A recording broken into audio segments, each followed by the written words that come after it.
नमस्कार दोस्तों। Recently United kingdom के द्वारा जो कोविड से रिलेटेड रूल्स है ताकि बाहर के देशों से जो लोग आ रहे हैं उनको क्या करना चाहिए, उसके रूल्स में कुछ बदलाव किए जा रहे हैं। और ये बदलाव अब ऐसा हुआ है कि जिसकी वजह से भारत जो है वो काफी ज्यादा नाराज हो गया है। यहां पर आप देख सकते हो, India upset with UK's fresh vaccine link travel curves. In fact आपको मैं बताऊं तो पूरा मामला जो है वो शशि थरूर से भी रिलेटेड था। वो यूके जाना चाहते थे बुक लॉन्च वगैरह के लिए, डिबेट के लिए, लेकिन वो वहां पर नहीं जा पा रहे हैं और उन्होंने इसको क्लियर तरीके से रेसिस्ट ऑफेंसिव बताया है। क्योंकि मैं आपको बता दूं, कोविशील्ड आपको पता होगा कि जो कि एस्ट्राजेनेका, ऑक्सफोर्ड एस्ट्राजेनेका का वर्जन ही है भारत के अंदर जो प्रोड्यूस किया जाता है। अगर दोनों डोज आपको लगा है तो भी आपको अनवैक्सीनेटेड बताया जाएगा। यूके के अंदर आप स्टिल अनवैक्सीनेटेड ट्रीट किए जाओगे और इसकी वजह से आपको क्वारंटाइन वगैरह होना पड़ेगा। तो ये पूरे मामले को और अच्छे से समझते हैं, डिटेल से समझने की कोशिश करेंगे कि एग्जैक्टली ये चल क्या रहा है और इसका इंप्लीकेशंस क्या हो सकता है। चलिए आगे बढ़ते हैं, लेकिन उसके पहले अगर आप यूपीएससी या फिर किसी भी एग्जाम की तैयारी कर रहे हैं तो सिंपली आपको हमारे ऐप को डाउनलोड करना है और वहां पर जाकर जितने भी कोर्सेज हैं, चाहे यूपीएससी, स्टेट बैंकिंग, पीसीएस, सभी कुछ आपको वहां पर मिल जाएगा। चलिए देखते हैं एग्जैक्टली हो क्या रहा है, हम क्यों इसके बारे में डिस्कस कर रहे हैं। जैसा कि मैं आपसे बता रहा था कि यूके के द्वारा जो कोविड-19 रिलेटेड ट्रैवल रेस्ट्रिक्शंस हैं उसके अंदर चेंजेस किया गया। मैं आपको बताऊंगा क्या चेंजेस है, लेकिन इसको लेकर भारत जो है वो खुश नहीं है। क्योंकि यहां पर अगर आपने जो कोविशील्ड लगाया है उसके बावजूद भी आपको अनवैक्सीनेटेड ट्रीट किया जाएगा और आपको 10 दिन के लिए, मतलब आप यूके जाओगे तो वहां पर 10 दिन तक आपको क्वारंटाइन रहना पड़ेगा, ऐसा यहां पर बोला गया है। तो सबसे पहला तो क्वेश्चन आता है कि अभी तक क्या रूल था और नया क्या रूल आया है। देखिए, जो लेटेस्ट रूल है अभी पिछले वीक ही अनाउंस किया गया है यूके के द्वारा और ये 4 अक्टूबर से इफेक्टिव हो जाएगा।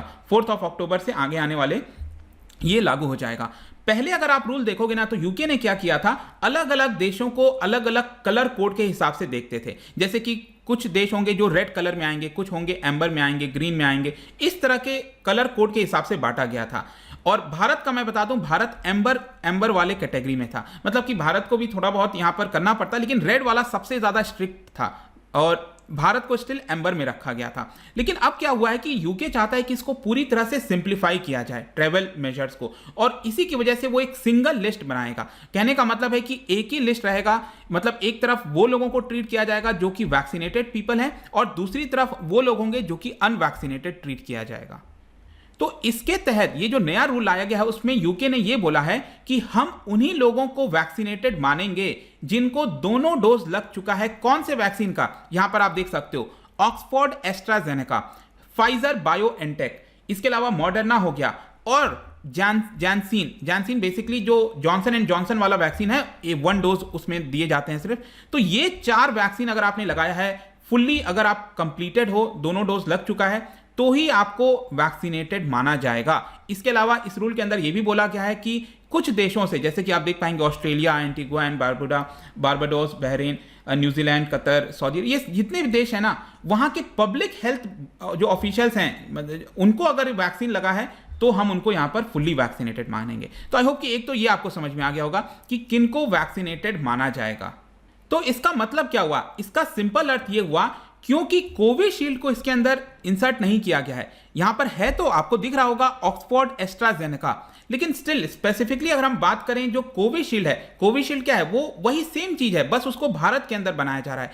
तो ये काफी लोग परेशान हो गए, सोच रहे थे कि ये कैसे हो सकता है। एक तरफ आप ऑक्सफोर्ड एस्ट्राजेनेका को अलाउ कर रहे हो, या तो आप उसको भी हटा दो, राइट। तो आप उसको अलाउ कर रहे हो तो कोविशील्ड में क्या दिक्कत है? वो भी तो सेम वैक्सीन है, बस भारत के अंदर उसका प्रोडक्शन हुआ है और भारतीयों ने अगर उसको लगवाया है तो आपको वैक्सीनेटेड मानना चाहिए उन लोगों को, लेकिन स्टिल यहां पर उनको अनवैक्सीनेटेड माना जाएगा। तो अनवैक्सीनेटेड का मतलब क्या हुआ कि इन सभी लोगों को, चाहे वो जिस भी देश से आ रहे हो, अगर वो अनवैक्सीनेटेड हैं तो सबसे पहले क्या करना होगा, इंग्लैंड जाने के पहले, मतलब यूके जाने के 3 दिन पहले ही उनको यहां पर एक आरटीपीसीआर जो टेस्ट है वो कराना होगा कोविड-19 का, कि वो नेगेटिव आए रिजल्ट, राइट।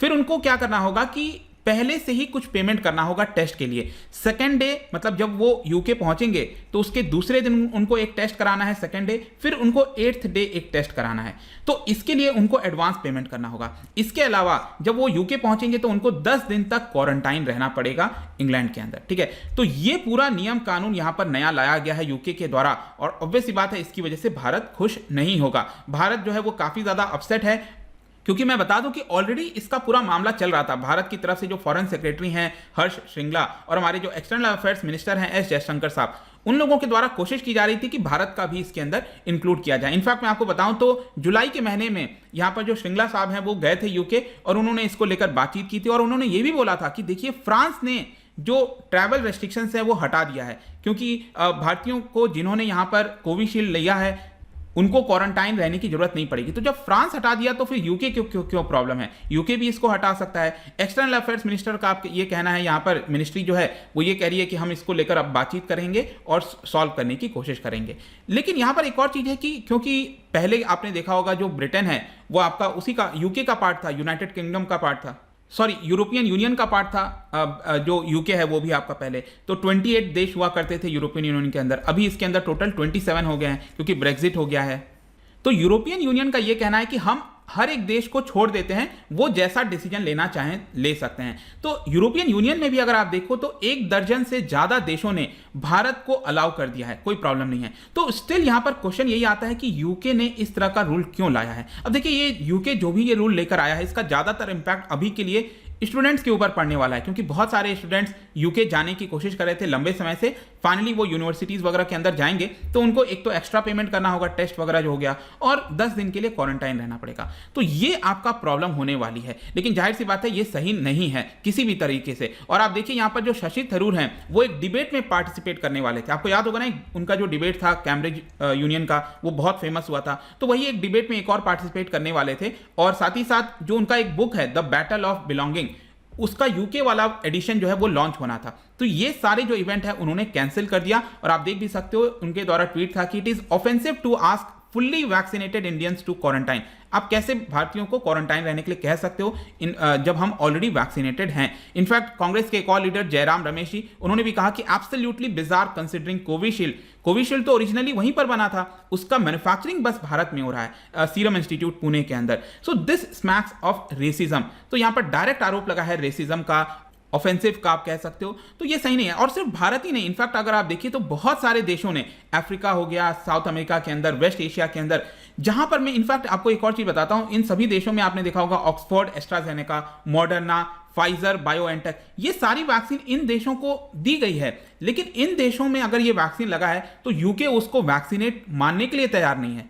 तो बहुत ही अजीबोगरीब सिचुएशन यहां पर देखने को मिला। आप देखते हैं क्या होता है। लेकिन कंक्लूजन में यहां पर देखिए अभी जो एक्सपर्ट्स वगैरह वो ये कह रहे थे कि भारत भी कोशिश कर रहा है हर एक देश के साथ एक एग्रीमेंट करने का। मतलब अब क्या होगा ना कि भारत कह देगा एक तरफ से कि अब आप अपने देश से भारत के अंदर लोगों को भेज सकते हो और भारत से भी जो लोग उस देश के अंदर जाना चाहें तो कर जा सकते हैं। तो म्यूचुअल जो एग्रीमेंट है वो हो सकता है। लेकिन अभी आपको याद रखना है कि भारत ने किसी को अलाउ नहीं किया है। बहुत ही जल्द जब भारत के अंदर भी ट्रैवल रेस्ट्रिक्शंस हट जाएंगे और फॉरेन कंट्रीज से लोग भारत के अंदर आने लगेंगे, तब हो सकता है कि यहां पर इस तरह की चीजें स्टार्ट की जा सकती हैं। लेकिन अभी के लिए तो आई होप कि ये जो पूरा मुद्दा चल रहा था काफी ज्यादा भारत नाराज था। इनफैक्ट कल ही यहां पर भारत की तरफ से, सरकार की तरफ से प्रेस कॉन्फ्रेंस में भी बोला गया कि यूके के द्वारा ये जो कदम है वो सही नहीं है, हम इसके ऊपर रेसिप्रोकल एक्शंस भी ले सकते हैं। देखते हैं क्या होता है। लेकिन जाने से पहले एक बहुत ही इंटरेस्टिंग क्वेश्चन, देखिए जब हम वैक्सीन की बात कर रहे हैं आपको पता होगा कि जो सबसे पहला वैक्सीन है विश्व का वो आपका स्मॉल पॉक्स डिजीज से रिलेटेड था। तो क्या आप बता सकते हो, अब उसके अंदर आपको पता है कि जो मटेरियल वगैरह है वो आइसोलेट करने होते हैं वैक्सीन बनाने के लिए, तो कौन से एनिमल का जो पहला वैक्सीन बना था ना स्मॉल पॉक्स के लिए, कौन से एनिमल से जो मटेरियल है वो उसको आइसोलेट किया गया था ताकि वैक्सीन बनाई जा सके। तो यहां पर 4 एनिमल्स के नाम दिए हैं, आपको बताना है। इसका जो राइट आंसर है आपको पता ही है, मेरे इंस्टाग्राम पर तो आपको मिलेगा ही, वहां पर अगर आप नहीं हो कोई बात नहीं, आप टेलीग्राम से भी ले सकते हैं इसका सही उत्तर। मैं कई सारे एमसीक्यूज यहां पर डालता रहता हूं स्टोरीज के फॉर्म में, आप जाकर प्ले कर सकते हो। बाकी अगर आपको पीडीएफ चाहिए तो टेलीग्राम पर आइए, अलग अलग सोशल मीडिया पर भी आप जुड़ सकते हैं। साथ ही साथ यूपीएससी या फिर किसी भी एग्जाम की तैयारी कर रहे हैं तो सिंपली आप हमारे ऐप को डाउनलोड कर लीजिए, जितने कोर्सेज हैं आप उसको अवेल कर पाएंगे। साथ ही साथ studyIQ.com पर भी आप जा सकते हैं। आई होप कि वीडियो आपको पसंद आया होगा। मिलता हूं आपसे next time. Till then thank you very much, see you soon.